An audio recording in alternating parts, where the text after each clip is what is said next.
Now, as cool as a person as I am, I do consider myself a nerd in some aspects. Video game nerd, television nerd, movie nerd, comic book nerd. Now, a lot of those things might not seem attractive, but you fail to remember the one last one. It's pussy nerd. Oh, hell yeah. My dick just got a PhD in pussy, so whenever you see me walking down the street, you guys say, oh, there's Nate and Dr. Blood Gulch. Or I don't know what, I haven't really taken the time to think of a name for my dick, but just remember, that dude's got a PhD in pussy, so you better, if you got any questions, come, he'll talk to you. He talks, and it just goes, blah, blah, blah. That's too much. But anyway, I'm going to cover the fact of the matter of my comic book nerd slash movie nerd connections. And I'm trying to understand why the hell Fox keeps making Marvel movies. I understand there's a lot of things, the contracts and licenses, but Marvel needs to stop letting them just buy them out. Do something. Let's look at the list of all the movies that Fox is responsible for producing for Marvel. Let's see. We have all 3 X-Men movies. First one was okay. We're like, oh man, X-Men new movie. This is awesome. Second one, garbage. Third one, do I even need to explain to you how many people in that movie died? And Juggernaut being considered a mutant? Like, let's keep this moving. Both Fantastic Fours, trash. They ruined Galactus. They ruined Silver Surfer. Who else? What else did they do? What else are these idiots responsible for? Elektra. Did anybody really see it? I have never sat down to watch Elektra. First of all, because she's a boring-ass character. Second of all, it's because they also made Daredevil, which was atrocious. Ben Affleck should never have been Daredevil. The plot was stupid. Bullseye, they picked that crazy dude to play Bullseye. Like, the choices that Fox makes with their script writers, their stars, are just terrible. Why is it so hard that you can't find a group of previous comic book writers to come in, write a story that makes sense, that's connected to the canon, that can work in a movie? Instead, they get these crazy people. I don't even know where they find these writers to go start slapping at the keys until words come out, and then they ship it off, and everybody's just like, yeah, this will work. Yeah, this will work. And you know what? It is working. Because Wolverine Origins should not have been made. That movie should never have came out.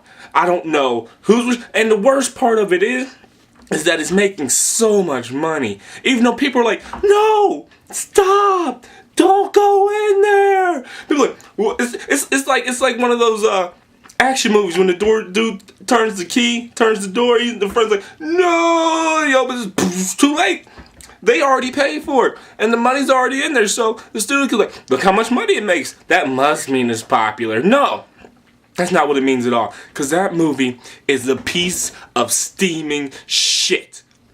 And the fact that they did that to Deadpool makes me want to just go and punch a Fox executive in his face until he is not recognizable by any state in any court, because he will not have one anymore. There will be mush. And now I just read that Fox is going to be handling X-Men Origins Deadpool. First of all, Deadpool's not an X-Man.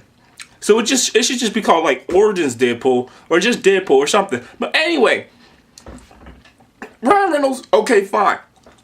But get rid of Fox.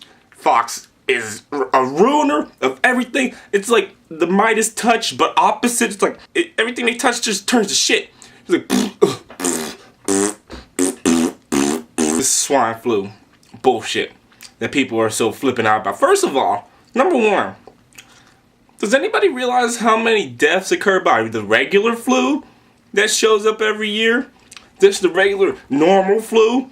Does anybody realize how many people die from that? Yet, 5 people died from the swine flu, and it's a pandemic.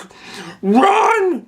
You'll get that swine flu, son. There ain't coming back from that. There ain't no coming back from that. Are you shitting me? Go take some Thermaflu, go lay your ass down, and stay away from anybody, and you'll be fine. Just like a regular flu. But just because they give it a crazy ass name, shit's gonna pop off. Let's just start naming flus after stuff. I'm gonna start naming the Batman flu. It makes you crazy and start hanging on top of buildings, looking down at people, and throwing stuff at them. That's gonna be the next flu. Like, people are taking this flu thing entirely too far. And I was like, oh, looks like it's calming down now. Everything looks like it's gonna be fine. It's like, I wonder why. Maybe because it's an illness and people are starting to take medicine for it. But like, to keep people from going to their graduations because they were doing something good and teaching in Mexico, and now they come back like, nope, you can't go anywhere now because you might have a flu. This is just as bad as the SARS and the bird flu back in the day. What happened to those? They fell off quicker than a blind trapeze artist. Nobody cares. See, the problem is the media always takes this stuff and blows it so far out of proportion. And you know why? Because they need people to watch their shows. And nothing makes people watch the news more than fear. Because for some reason, people like being scared. And people like being misinformed. I don't know what it is about. That's why I hate people. I can deal with a person. But people, most of people, are idiots. And they don't know what to do with each other. They don't know how to act. They're just lemmings. And it's just terrible that nobody takes the time to research or takes time to sit back and think that, hey, maybe this isn't as bad as people are trying to make it out to be. No, but the news says it is, so it must be true. No, we should always listen to a show that thrives on the fact that it needs ratings to stay on. Yeah, that makes perfect sense. But who am I to make sense in a world full of crazy people? Who am I to try to open the eyes of people that want to keep them shut?